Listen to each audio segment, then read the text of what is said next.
Abba-dabby dude! Hi there, this is Abba-dabby dude. Welcome back. And today we're in my somewhat stuffy garage. Beautiful summer's day outside, but we're stuck indoors on a bit of a project. So today I am changing my charger setup, and I'll explain why in just a minute, but I'll show you first my current charger setup is this. It's a wallbox pulsar tethered unit.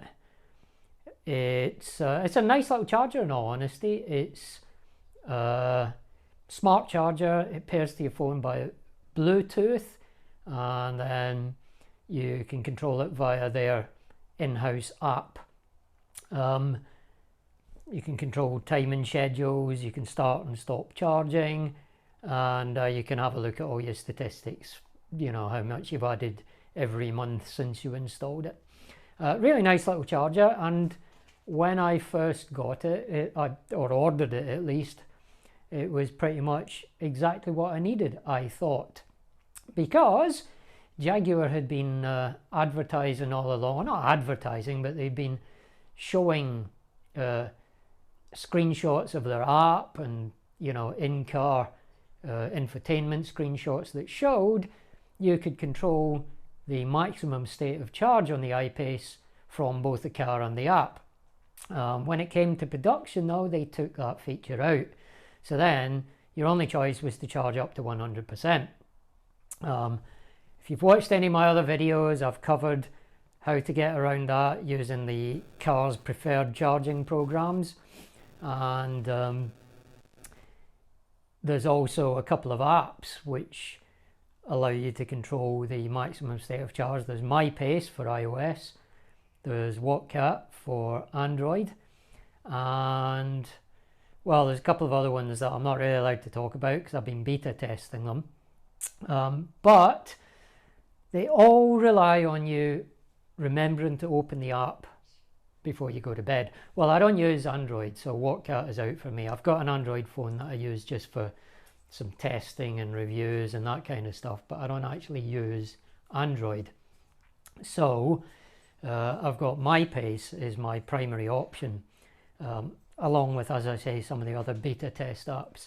But they all rely on you opening the app and setting it going before you go to bed, either in the case of the beta ones when you plug in, or in the case of MyPace, it really has to be just before bed because it keeps the GPS running and it drains the battery, but that's how it keeps the process running in the background.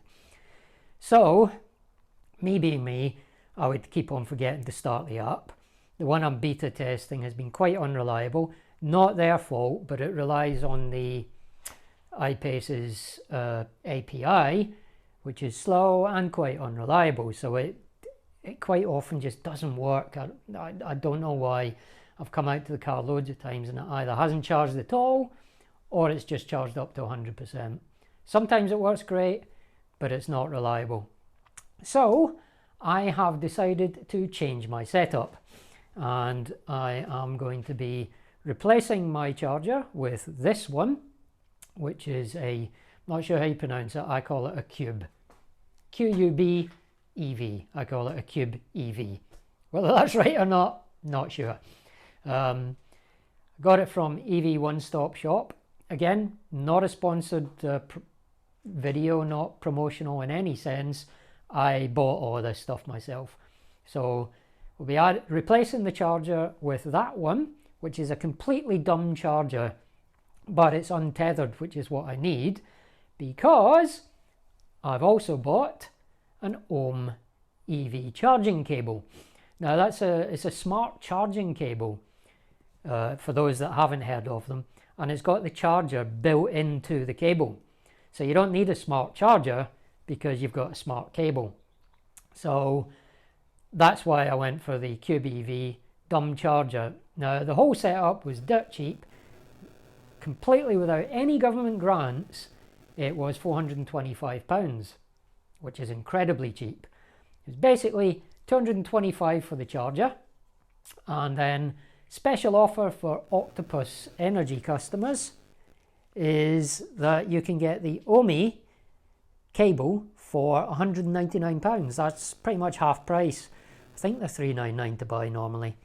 So yeah, that seemed like too good a bargain to refuse, and I've gone for that. So I've got the Ohme cable from Octopus and the Qubev I bought from One Stop EV. Is that right? One Stop EV. Pretty sure that's right.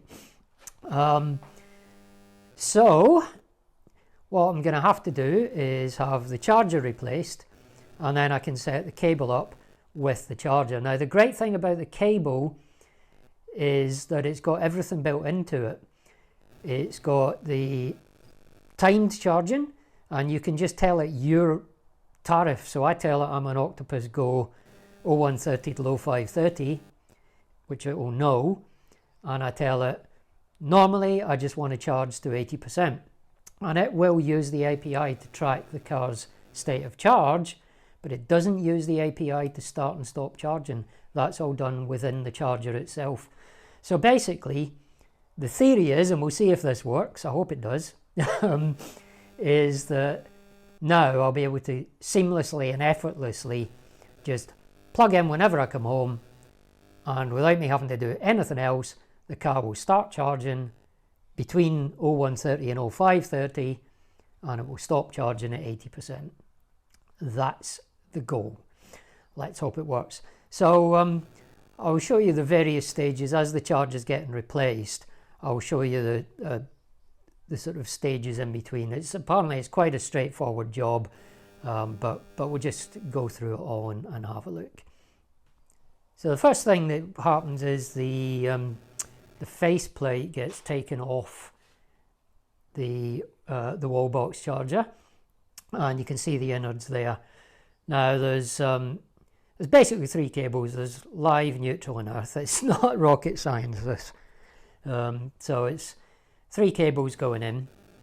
Yeah, and that's pretty much it.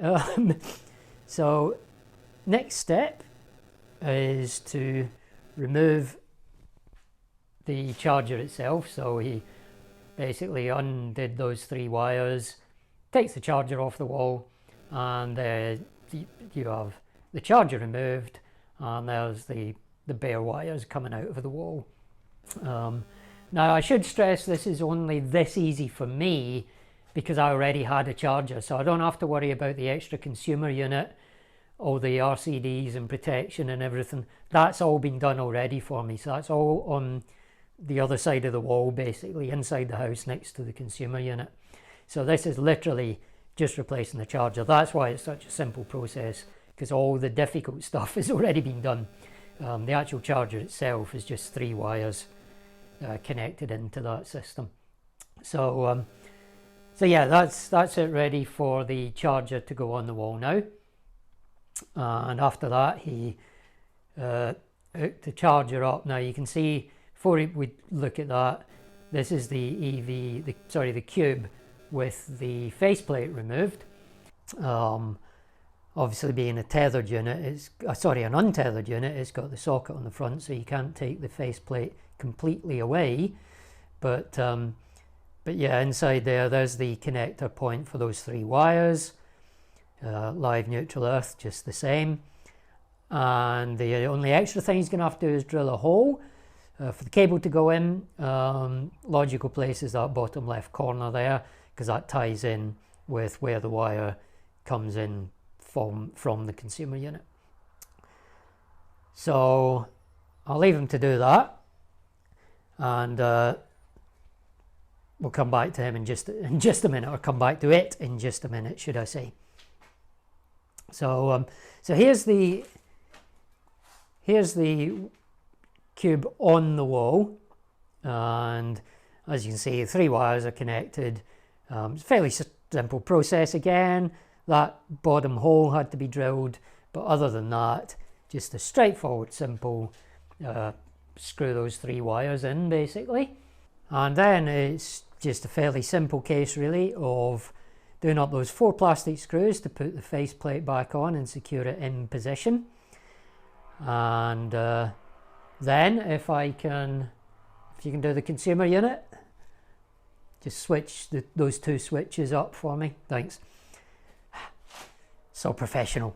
And any minute now. There we go. There's the power on. So there, that blue light on, that means that the charger is now powered and it's waiting for a connection to the car. So now comes the magic bit with the Ohme cable. So I will come around here. Okay, we will get that out of the bag. There you go, there's your Ohme cable, that's what that looks like.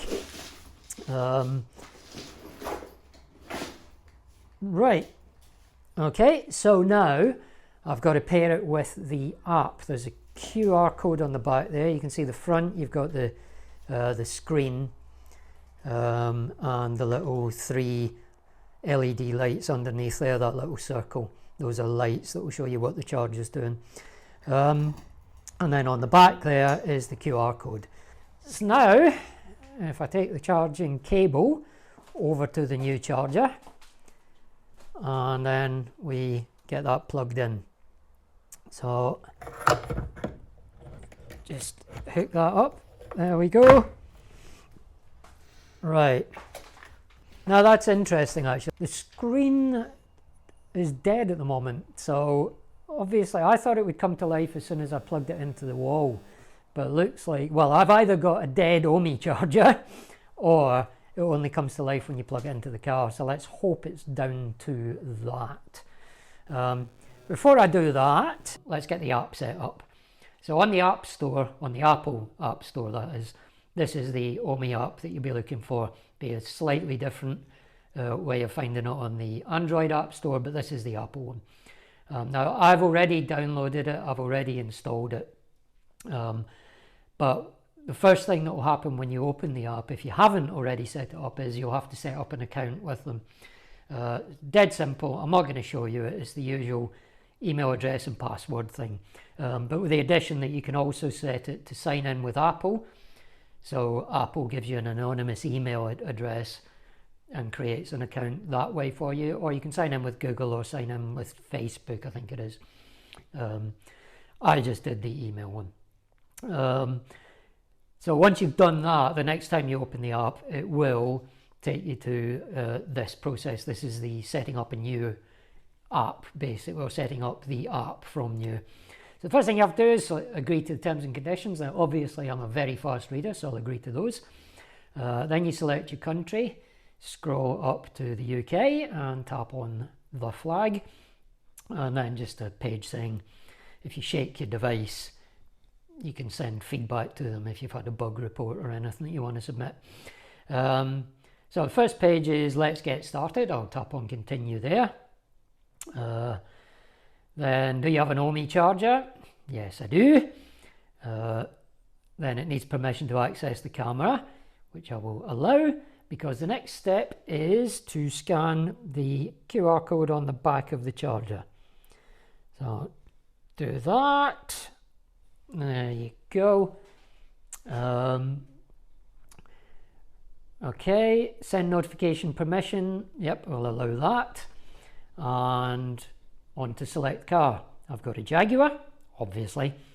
And then it takes you to the account sign-in page. Now this is your in-control account for your iPace. So I will type in my details. I'll blank that off so nobody can steal my car. Select your car. Okay, now you can see there's two iPaces listed. They're both identical, so I just pick a random one out of the two. I don't know why it comes up with two like that, but it does. Car connected, nice Jaguar Alex, okay. And now it's the electricity supplier. So I'm with Octopus.energy, so I'll tap on Octopus. Then you have to put in your postcode because it actually gets the specific prices for your area. And then select your electricity tariff. Now this is a little bit complicated with Octopus, but basically you can see there's a big list of them there. I'm on Go Faster.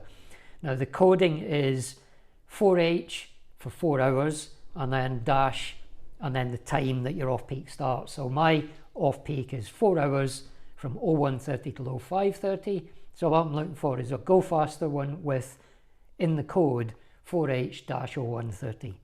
So scrolling through the list, you can see that there. So I'll tap on that, and that's it. Now, next step is to review your schedule. So I'll select that. Now it creates a default schedule, as you can see there, with a list of suggested times. I'm only going to use one because I'm a 7-day-a-week person. I don't have a different schedule at weekends to the week or whatever.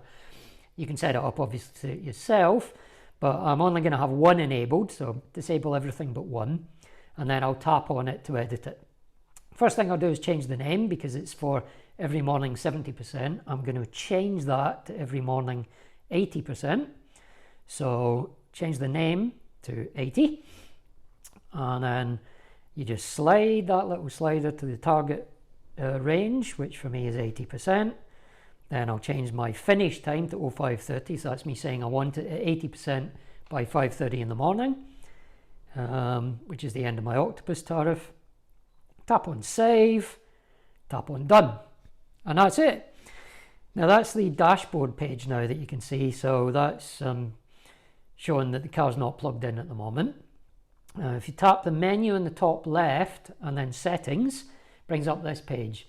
Big list of settings for you there that you can adjust. There's push notifications on and off, favor green energy, which means within your charging parameters, let's say you've got a 4-hour charging window, it will pick the greenest hour of that 4 hours. If you only need 1 hour of charging to get to your target percentage, it will pick the hour when the grid is at its greenest to do that, which is a nice feature. You don't have to have it on, but I do.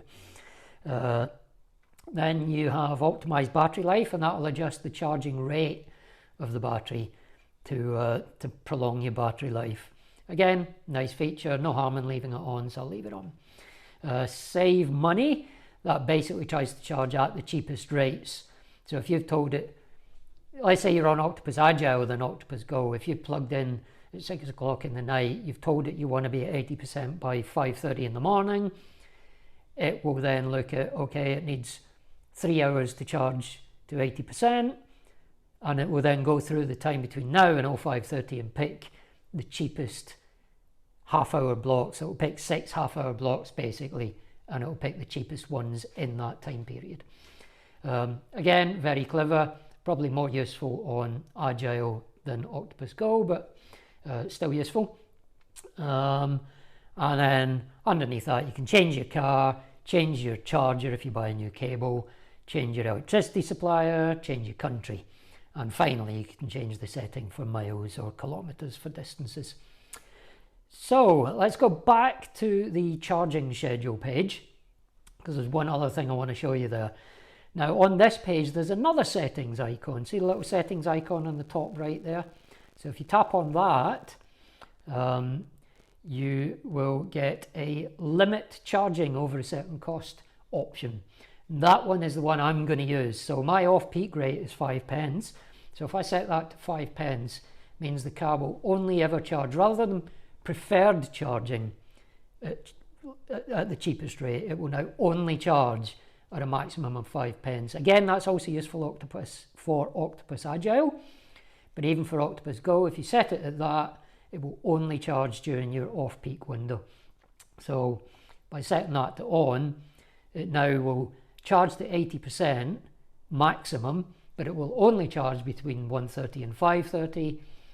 So if it can't get to 80% in that 4-hour window, it will just get to whatever it can get to.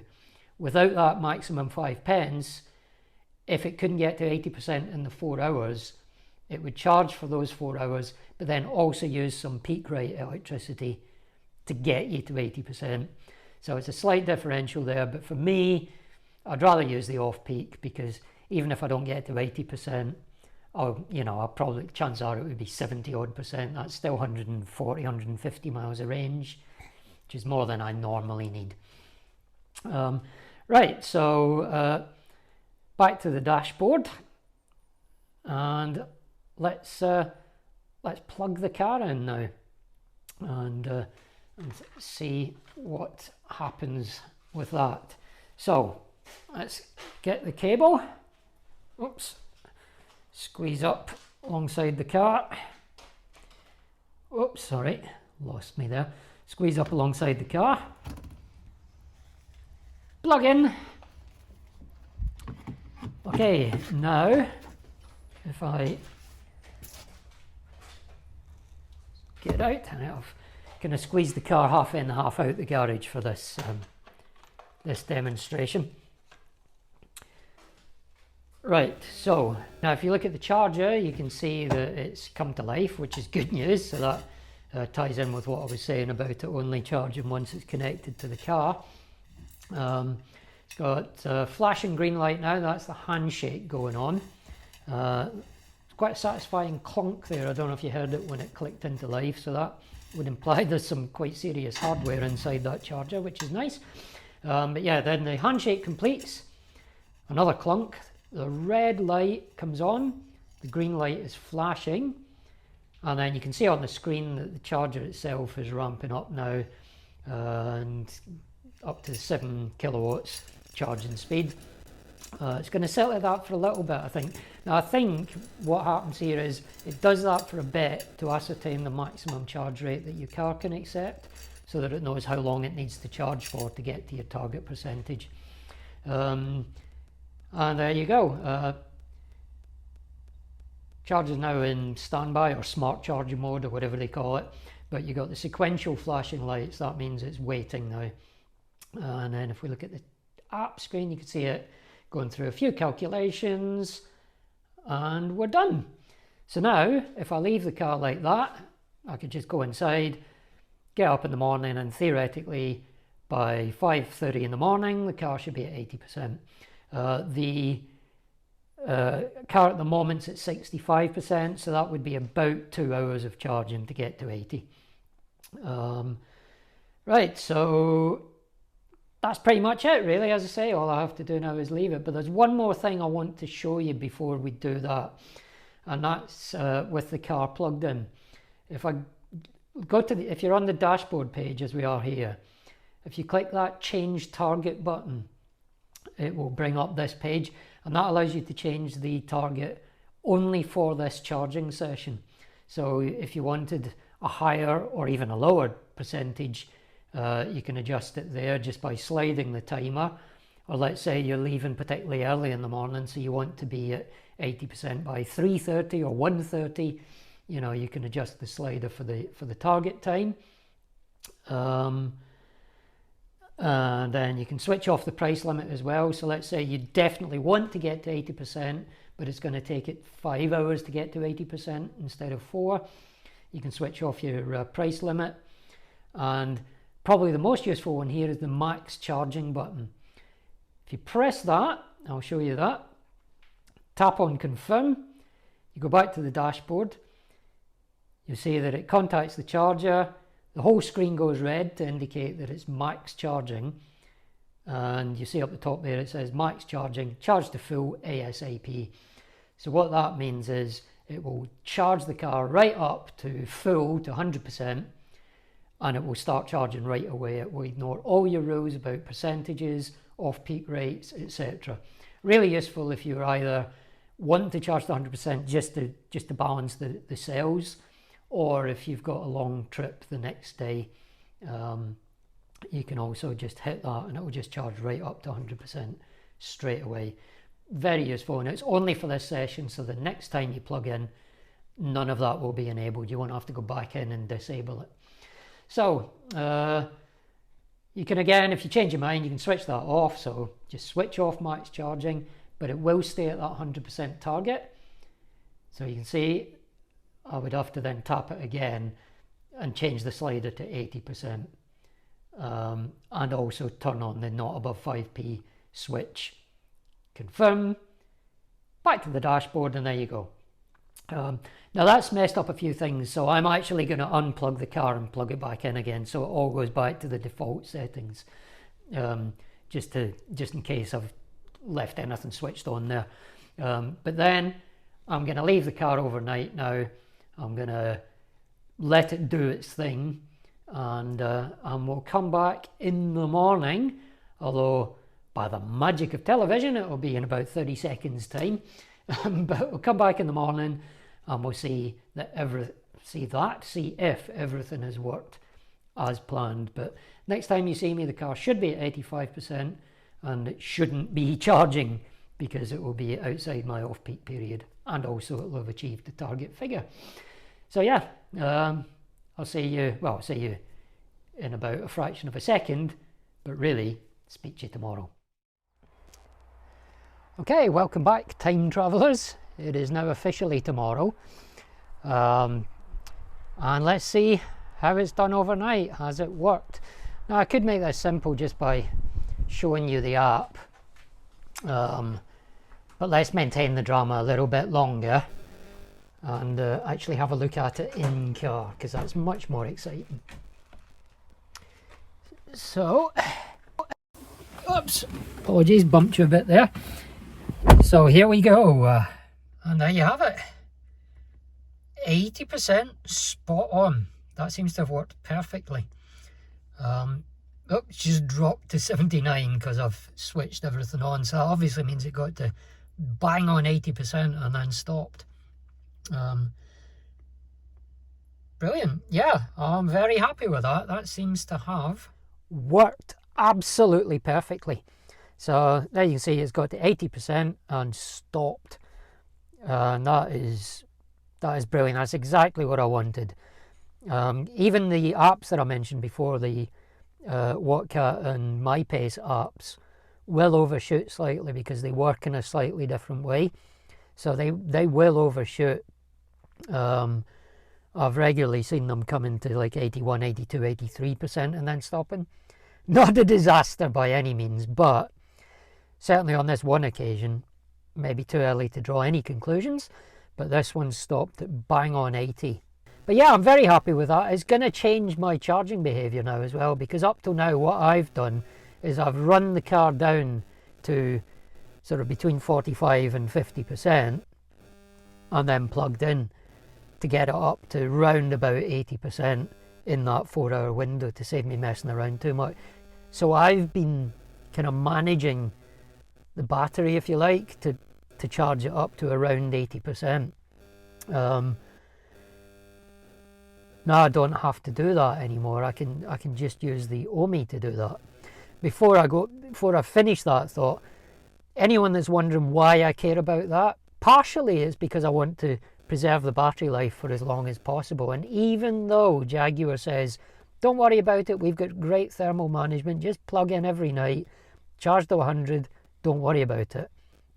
The simple fact is that plugging to 100%, charging to 100%, and holding it for any length of time is detrimental to a lithium-ion battery. There's no way around that. That's pure battery chemistry. But obviously Jaguar have minimised that, and it may be that over a 6-year period or something, that might only make a 1 or 2% difference in my battery health. But that's 1 or 2% I would rather have, and if it's not costing me any hassle, you know, if I don't need that full 230-mile range or whatever every day, then why bother? If I can get an extra 2% in my battery, you know, late on in the ownership of my car, that could make a difference. So partly for that reason I would rather do it, and secondly, and probably one of the primary reasons, to be honest, is regenerative braking and single pedal driving. If you charge to 100%, you get no regen. So if I charged 100% every single day with that 14-mile commute, I would never have any regen.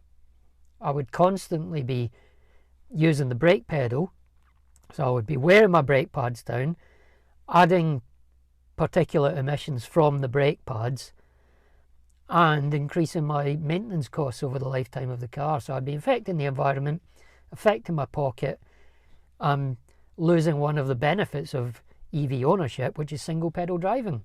There's no plus side to it there. So even taking out the battery lifespan part of the equation, you know, it just makes sense to me to stop the charge at 80%. So now, instead of managing it myself and letting it run down to 55%, 50%, 45%, I think all I'm going to do now is I'm just going to, every day I come home, I'm just going to plug in. Because there's no thought going into it anymore. There's no, oh, how many percent, oh, how many hours should I set the timer for, or, oh, better remember to turn my pace on before I go to bed. I just come home, plug in, which is on my way out the garage anyway. It's no extra time or effort. And the Ohme charger will do all the work for me. So that's what I'm going to do. I'm going to change my behaviour and just plug in every day now. Anyway, that's pretty much it for the Ohme. I'm extremely happy with it. If you haven't got your charger yet, I would recommend looking into an Ohme if you've got an iPace and you have the same sort of thought process as me as far as not charging to 100% every night goes. I would certainly look into the Ohme. And if you're an Octopus customer, I would certainly look into that Octopus special offer of £199. If you're not an Octopus customer and you want to be, and if you do sign up for them, you can use my referral link. I'll put it in the show notes underneath the video. If you use that, you'll get 50 quid credited to your account when you sign up, and I'll get 50 quid credited to mine. But yeah, so there you go. If you sign up for Octopus, you would use my referral, you would get 50 quid credited, you'd get 200 quid off an Ohme charging cable, your quid's in. And you would get that nice and cheap 5p off-peak charging rate, or random cheap charging rates if you use Octopus Agile. But yeah, lots of benefits there now for you. So if you do want to switch, do use the referral and do take up the offer of that cheap Ohme cable. Well worth it. So yeah, there you go. Let me know what you think. Let me go. Oh, terrible today. Let me know what you think. It's time travel. It's addled my brain.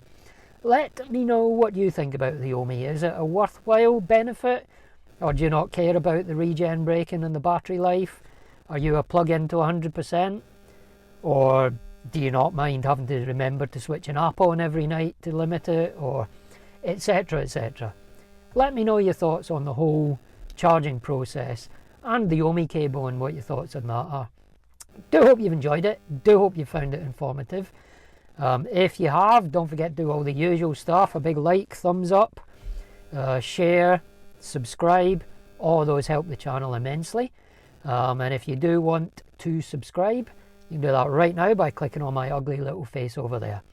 Don't forget to check out some of my other videos as well, like this one up here. And yeah, that's it for today. Thanks for watching. Till next time, this is Abby Dude saying so long, take care, see you soon. Bye. Abby Dude.